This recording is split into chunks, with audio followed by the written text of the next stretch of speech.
Welcome back to the Divided States of America show. It's your host, Marlon Gardenera. Thank you for tuning back in.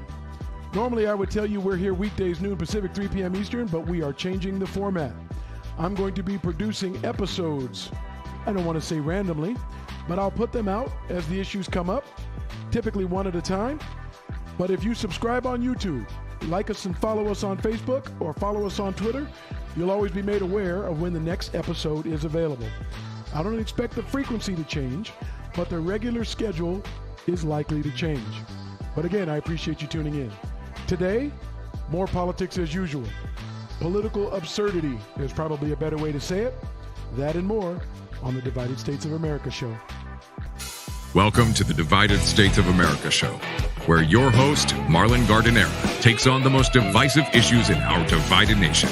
We'll sort through the best and worst of politics and culture, asking questions and looking for answers that our two-ring, two-party circus has failed to provide.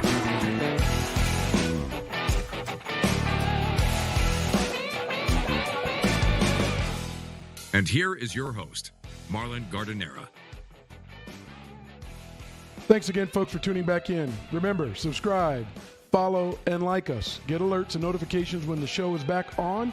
I'll be putting out more episodes at more random times. I'll try to stick to noon Pacific, 3 p.m. Eastern, but it won't always be there. And I can tell you there'll be more of me, but a little bit more local. Nonetheless, it's hard to not talk about the most divisive issues in our divided nation, so the Divided States of America show will continue. I will press on. My goal, respectful, thoughtful conversations about the things that divide us, because at the end of the day, we need to come up with real solutions that work for more Americans. Right now, most people are looking for some solutions that work solely for them. And I don't think that's the best way to make anything happen in our country. And I think it shows. It reeks, it smells, it's bad how we go about doing our business in this country. And with the midterms less than 2 weeks away, it's even clearer when they get on the debate stage, although it's an awkward format, what you wish you could have is people having real conversations. And I say that because there are people that you think you would never like, you'd never want to talk to, you'd never vote for. And if you sat in a room with them, you might actually be able to discuss things and get answers that give you a better picture, a better understanding. It would make you more comfortable with the reality of their positions. I'm not saying it would change your mind, but it would be a lot better than the snippets that we get, or the oddity or the awkwardness of the debate stage where most of them look uncomfortable. Answers don't flow like you're in a conversation.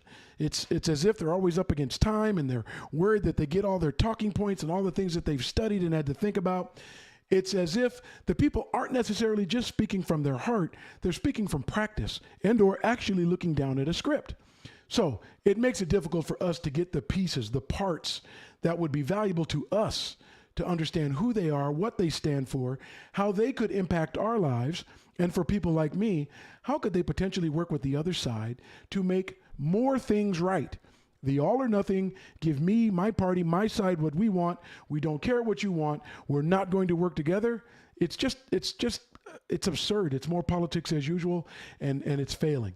And it's been failing for a long time. But there are a couple races that are critical. One of them being Florida's gubernatorial race, not so much because of the outlook in Florida, although Florida is becoming more and more red, and the outcome of this race could tell you something about the future votes coming out of Florida, but in part because Charlie Crist, a well-known commodity in that market, and DeSantis, who I believe will be running in 2024 and is a viable candidate.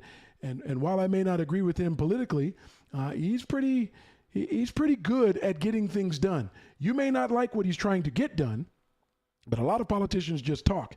He is making headway. He puts into place the things he believes in. Now, I know that's scary. Don't say gay is probably the best example. I agree. What do you teach someone in the third grade or lower about sexuality? That seems kind of awkward. I don't remember having many conversations with my children about sexuality before the third grade.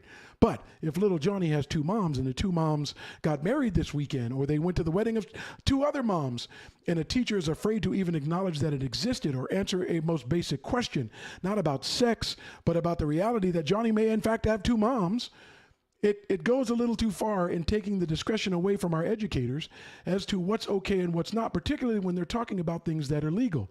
Again, the details of what you can and can't say to a 3-year-old or excuse me, someone in the 3rd grade or less, that's one thing. But that wasn't outlined. It was left so vague that many people are concerned about having any conversations at all. And we'll do an episode about the impact of not acknowledging people's reality as if it doesn't exist, and the real outcomes that come from people who are fearful of who they are or who and what they're a part of, because it's very clear to them everyone else denies it or everyone else isn't willing to talk about it. But those are realities that, again, in politics, I don't know that we care about the details. Politicians care about winning. They care about getting other people's support. So if you don't like gays and you're going to send money and vote for me, well, I'll say whatever you want me to say is the feeling you get from a lot of our politicians. And Ron DeSantis, again, he gets things done. So if you have strong feelings in his direction, you're probably really going to like him. At the same time, if you're on the other side, I don't know that you're going to feel like he's looking for a lot of compromise on many of these divisive issues. But let's take a look at the race in Florida. 2022 fight for governor heating up between Governor Ron DeSantis and his Democratic rival Charlie Crist. The two came at each other hard at their only gubernatorial debate held in Fort Pierce on Monday. Glenn Milberg breaks down everything you need to know just one day after early voting begins right here in South Florida. Gloves off, some bruising moments in this one and only debate between Governor Ron DeSantis and Charlie Crist. Crist went on the offensive. The governor really never got defensive, and in front of what was an unruly, uncontrollable crowd, it got personal. A partisan audience uncontrollable. Charlie Crist went rogue with a question. Yes or no, Ron? Will you serve a full 4-year term if you're reelected governor of Florida? It's not a tough question. It's a fair question. He won't tell you. Governor Ron DeSantis didn't budge and then got personal. And I know that Charlie's interested in talking about 2024 and Joe Biden, but I just want to make things very, very clear. The only worn-out old donkey I'm looking to put out to pasture is Charlie Crist. Questions covered this. Now, that covers everything I need to say about politics as usual. The man was asked a direct question, a question that will affect the lives of people in Florida trying to decide who they want to vote for governor. Now, most people are going to go along party lines. The independents there are going to choose the issues that matter to them, the things that they think will move the dial in their lives. But a simple question was asked whether or not he planned on carrying out his term or if his ambitions to become president are going to make it a short run. What happened to the days where you could ask a question and get an honest answer? And as I said, if debate formats make it difficult to get an understanding of who someone is, it's because you are allowed to stand there and say nothing. If you and I were sitting on a couch trying to have a conversation with someone, you wanted to get to know them, you wanted to get to know what they liked and what they wanted and how what they thought was going to affect you, you would expect an answer to a question. And when a question was asked and a person didn't answer, it would make it awkward from that moment on that a person could sit there in silence. So I suppose you can use the cover of a debate and just ignore someone actually asking you a question that lots of people are really interested in the answer. Politics as usual.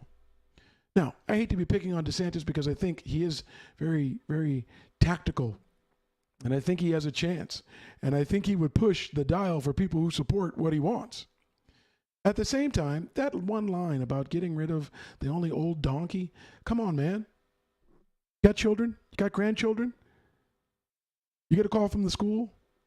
Your kid's running in the local the student body president race, and he says, the old dirty redneck, the old black kid, doesn't really matter.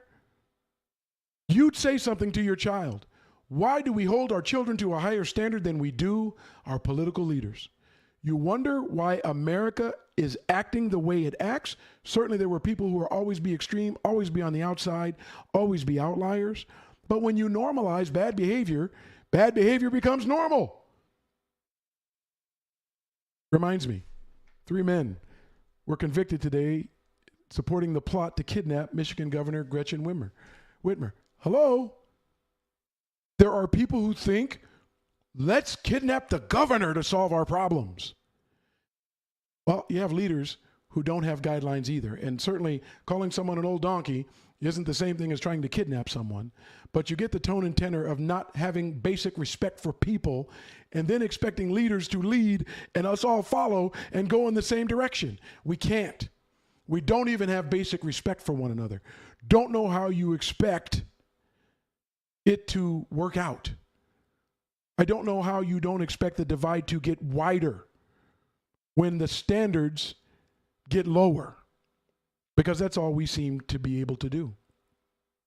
State's biggest issues, rising costs. Charlie Crist has voted with Joe Biden 100% of the time to give us these inflationary policies. Since you've been governor, every utility rate increase has been granted for Florida Power and Light, Duke Power, TECO, you name them. And Well, and this part goes to something I've mentioned several times on the show.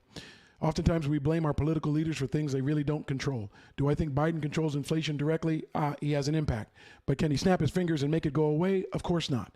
The Fed's trying to do it with interest rates. They're going to slow down our economy, probably push us into a recession where we see job losses.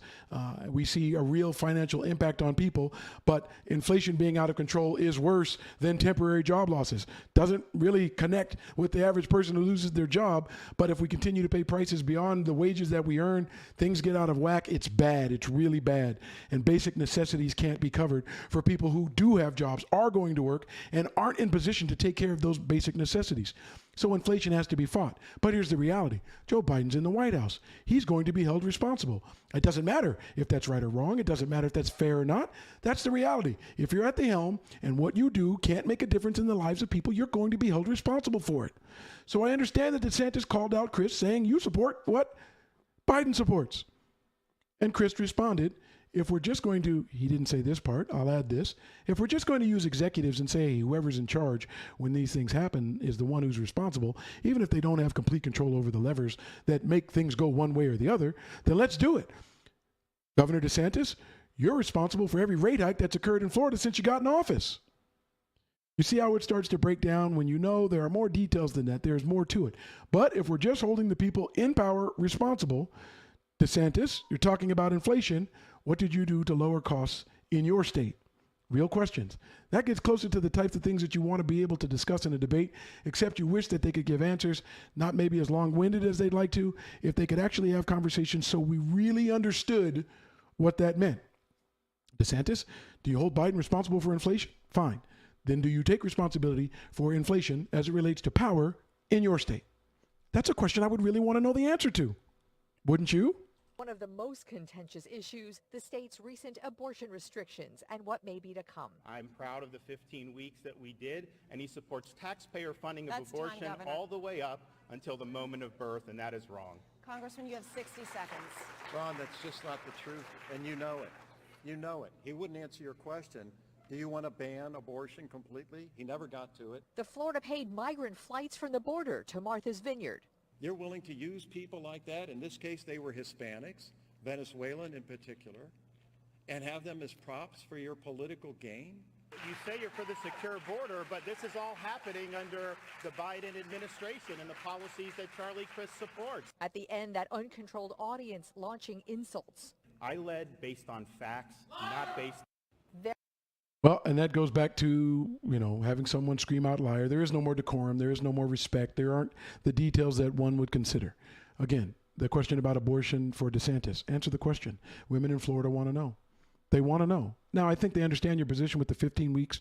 I think they understand some of the details. But when you're at that platform, at that debate, be honest, be sincere. And I think part of the problem we have with our leadership is they can't be, because they're playing to a different beat. They're playing to donations. They're playing to hate.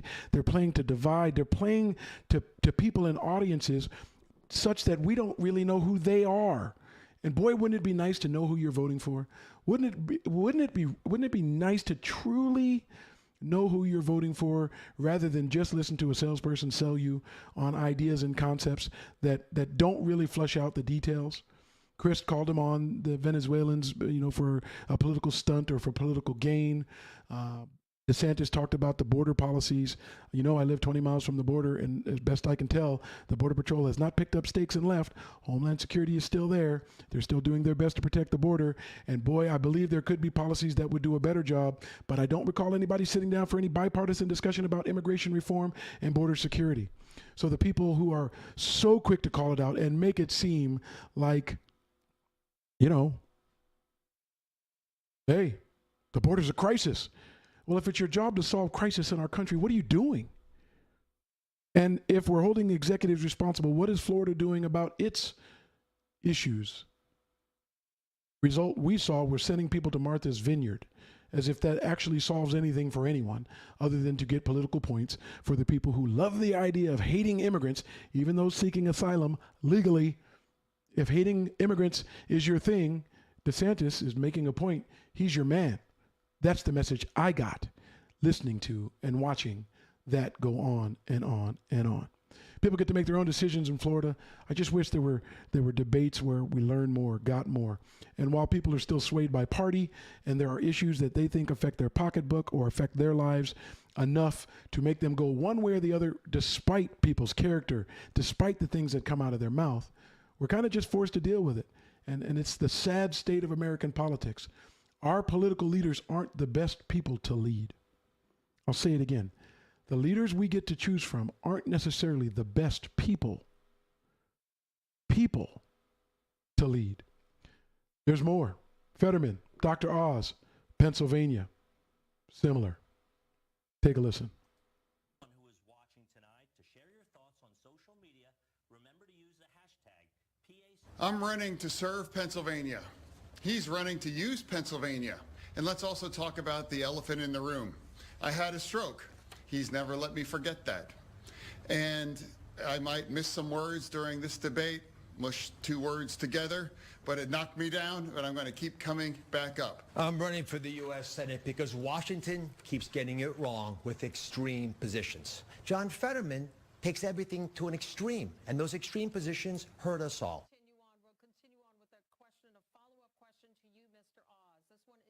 What we have to do is ensure that we don't have increased inflation, and the best way to do that is reduce gas prices. John Fetterman has gone after the energy industry, called it a stain on Pennsylvania. He has never met an oil company that he doesn't swipe right about. There should not be involvement from the federal government in how states decide their abortion decisions. I want women, doctors, local political leaders letting the... I have to stop there. Normal rhetoric, normal, he likes this, he likes that. Obviously, the issue of Fetterman having a stroke is real. You want to know that a person who wants to be in a position of leadership is capable, is mentally prepared to do the job. We all hear the questions about Biden. Got it. Another day. Fetterman had a stroke. It's real. They're picking that scab. His doctor came out and said he's absolutely fit to do the job. He's having communication issues. Does that mean he's not able to process the information and make decisions that will affect the people of Pennsylvania? My guess is, based on his doctor's assessment, no. He's capable of doing those things. He needed a modification. He needed something adapted for him. He had a big screen where he could read the words that Dr. Oz were saying, the questions that the moderator were asking. They made accommodations for what he's got going on. But it always begs the question, when people look to pick that scab, if it were you and you had an expertise and you had a stroke, but you still had the expertise, and not calling Fetterman an expert, but I'm trying to put this in perspective of you and your life and your reality. You had an expertise, but your communication skills started to suffer, but you could still share what you know. You are still able to impact change. You're still able to do good for the product or service your company builds or sells. Would you want to be eliminated because you had a stroke? If it's your mother or father, brother, sister, cousins, your children, we make accommodations for people that are capable of doing jobs all the time. But in America, politics is sport. And in sport, to the winner go the spoils. And if you've got to pick a scab and pick at things that you would never accept if it were happening to you, then so be it. Because we know the scab of the stroke has been picked and picked and picked, and the blood is everywhere. Just the reality. Fetterman's obviously talking about Dr. Oz and feeling like he's just using the state, spent $20 million of his own money. That always scares me unless I think a person is so committed to change. Why you'd spend that much money to put yourself in that position. But again, never had that much money.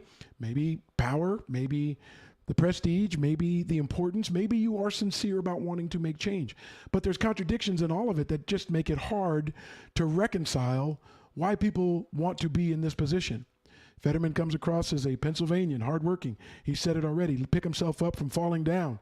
Oftentimes you see him in hooded sweatshirts with his tattoos showing as a regular person, former mayor of a small town in Pennsylvania. We know Dr. Oz. We know Dr. Oz from television. Some of the commentators listening to this said it looked more like a performance. It was interesting to see and hear the pieces of these debates. But I had to stop here because Dr. Oz said something that, I'm not in Pennsylvania. And I've heard he is attempting to be a unity candidate.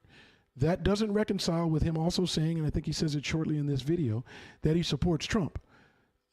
Don't know where you're going to get unity from that. Trump wasn't looking to unify two sides of anything.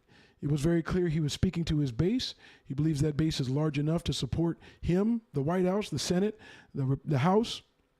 It's large enough to move our nation in the direction that he would like to go. And I don't recall, other than his acceptance speech early on, and I remember listening to the acceptance speech thinking two things. One, somebody else wrote it, and boy, he's being conciliatory and pleasant. And boy, if he could change his tone throughout this presidency, well, maybe we could deal with this guy. He's been in business. I don't respect his business prowess, when you read books and hear stories about how he went about it, but maybe he'll bring a different approach. But he didn't moderate. He went harder and harder and harder, building a base and posting things like white power and just being his nasty self as a human being. I don't even have to talk about his politics, just being a nasty human being. And that matters to me from leadership. It matters to me for the litmus test of my children. Would I want my children to be like that? Would I look at that as a role model? Would I want my children to ever think that those things are okay? And all too often I was checking the box. Hell no, no. What are you doing? Fix that, correct that, change, grow up. I mean, come on, be better. Well, those things weren't happening, so be it. But to be a unity candidate and say you support Trump, that's not for unity. But I had to pause here. I'm pro-life, but I'm also pro-minding my business. Dr. Oz said that the people that should be involved in the decision about abortion should be the patient, the doctor, and a local politician? What? I'm sorry. I don't know about you, but I've had some doctor's appointments. I've been to see my doctor. I've got several types of doctors. Has there ever been a time when you wanted to walk into your doctor's office with a local politician to help you make a decision about your health care? Ever?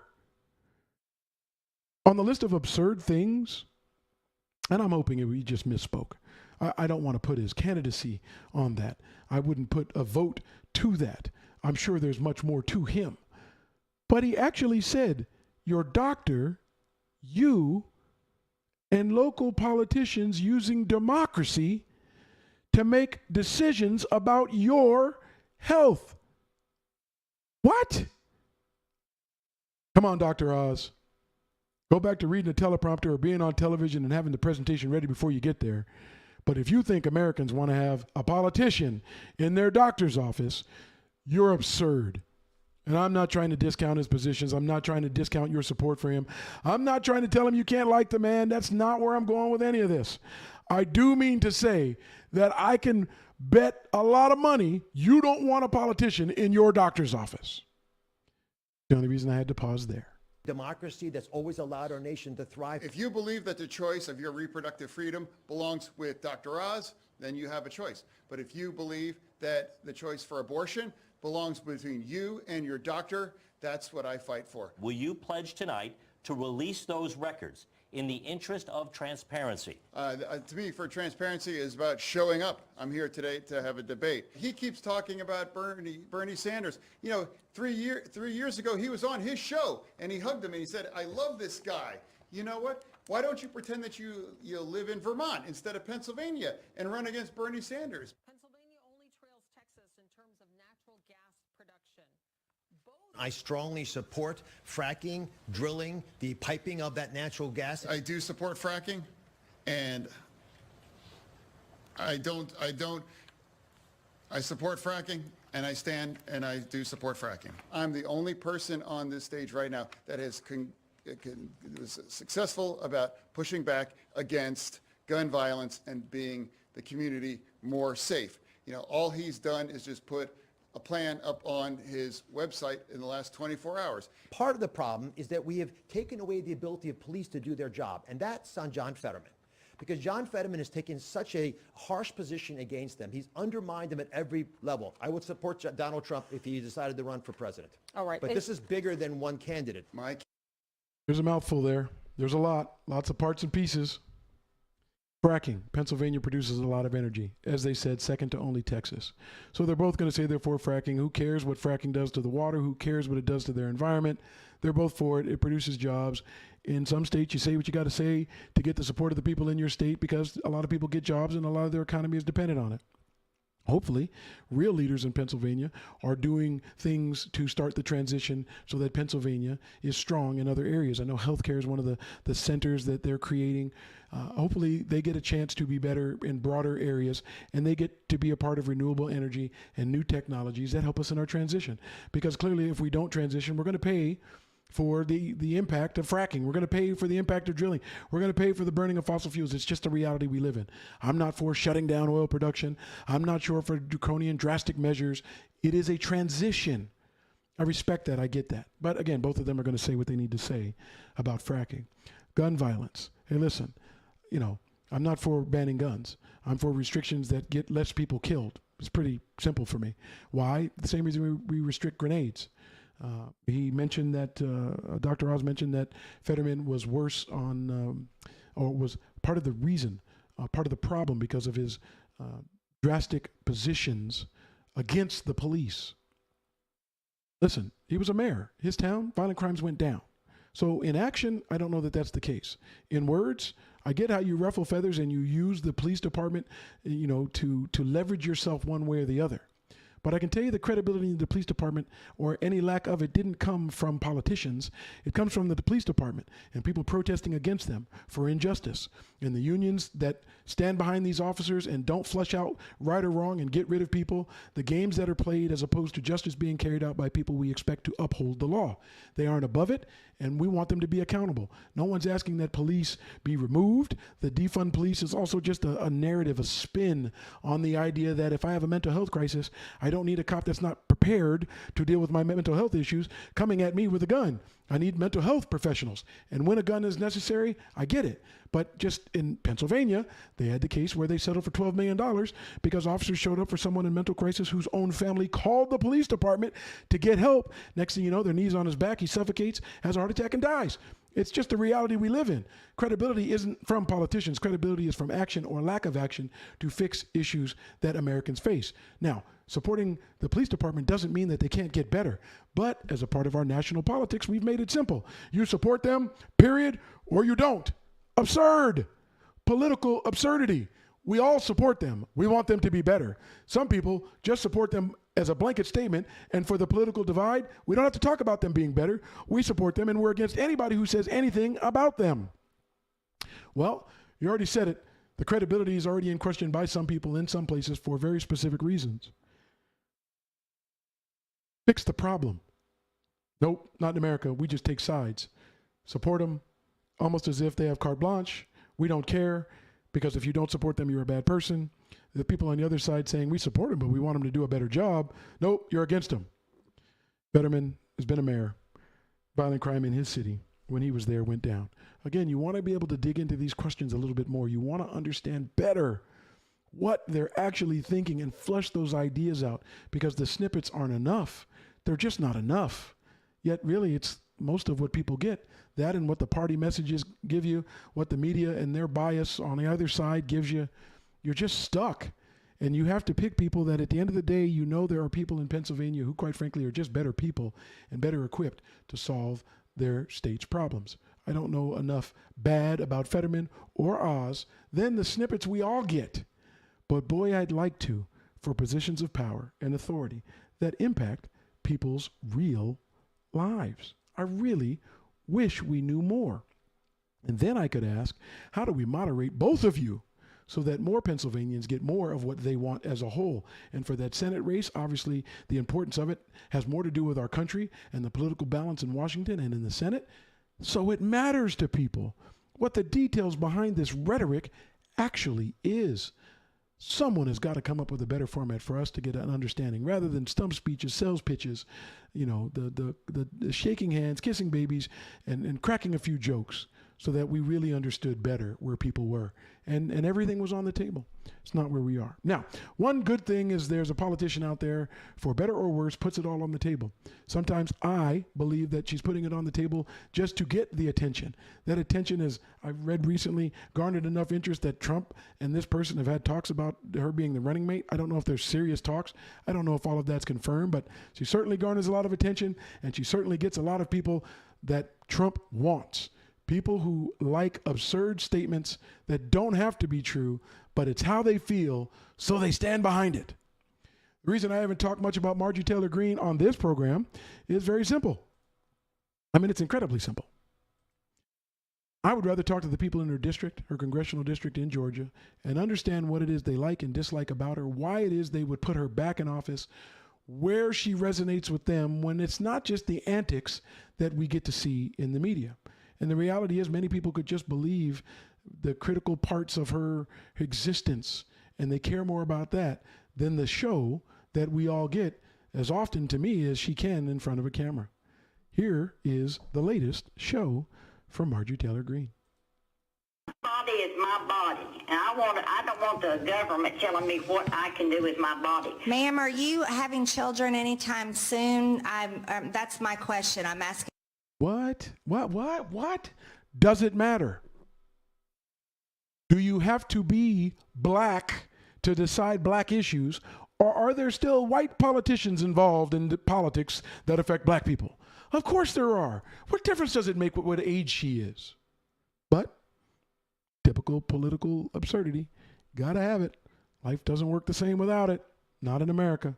A legitimate question. And you're right, it's your body, but a baby inside a woman's womb is another person's body, not your body and not my body. And that abortion is murder of another human being, whether that body is inside your uterus or not. But that is murder. I do not support the murder of another human being. I support life, and I will always stand up to fight for the lives of the unborn and life overall. I would probably stop there and just ask, are you for the death penalty? That would probably sort of make what she just said a little sketchy. Just guessing. And if she had a family member on life support, artificial means, is she in favor of being able to decide for the family, or the person themselves being able to decide once they reach this particular point, take me off artificial means of life? Because there are women who believe that children before viable are artificially living off of them, and if they decide to withdraw that support, that life cannot continue and become viable.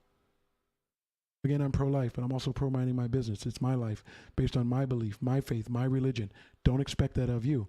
So I still have the same questions that everybody else has when you have an issue about abortion, about forcing people to have children, about forcing people to incubate, about forcing people to the point of viability. But the absurdity of asking how old a person is, as if that disqualifies them as an American from having an opinion or a vote on what is and isn't allowable in this country, is. I'm going to try to stay away from Majorie Taylor Greene and any other politician who seems to be seeking the limelight more so than trying to make a difference in the world.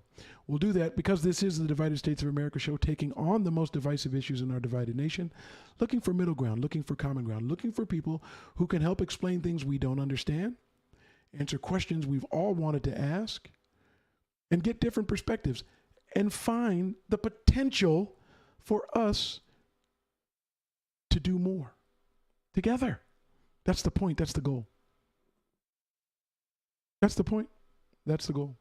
Now, in hopes of finding more where we can together get what we think is valuable, get what we want for our country, we've got a commenter. It's Jody. We appreciate you, Jody. We appreciate you each and every time you decide to take a little of your time and reach out to us. Jody's got some thoughts on some of the things we've talked about today. Let's put them up. We are already in a recession, Marlon. By definition, we absolutely are. Practically, as it relates to jobs and economic growth, I would say no. Things aren't getting better because of inflation, but people have jobs. Unemployment is extraordinarily low. There are more opportunities out there. Wages have gone up. So many of the indicators inside of a recession where people feel it, we're not in that. But by definition, 2 quarters of economic decline, okay, not arguing with you. But the impact of a recession matters to me more than the definition, because sometimes the definition don't match the actual feeling. What most people are feeling in our country is inflation, and inflation will go away. When it does, when every step that can be taken is, or maybe the right gets in and they do something different. I don't know what that is. I haven't heard clear plans. They keep talking about spending. I've never met a Republican that didn't spend as much as Democrats did. I know the deficit went up every year with Trump. I know that there's been some cuts recently. I know Bush and Trump didn't leave us in a great place economically for me to think, yeah, every time a Republican's in there, we're all better off. I don't have that feeling. But I understand Biden isn't getting it done. His administration is not making enough happen for people to want and trust that. I get it. I don't disagree with that either. But by definition, we are in recession. Practically, the typical effects of a recession, no, we disagree. We absolutely disagree. And Jody mentioned things continue to get worse. Well, that's not actually the definition of a recession in total. Are things better or worse? Because they're better for some people, worse for others. The technical definition, sure. Reality, jobs, economic growth, I don't think we're there. Part of the reason for inflation is the demand. It's still extraordinarily high.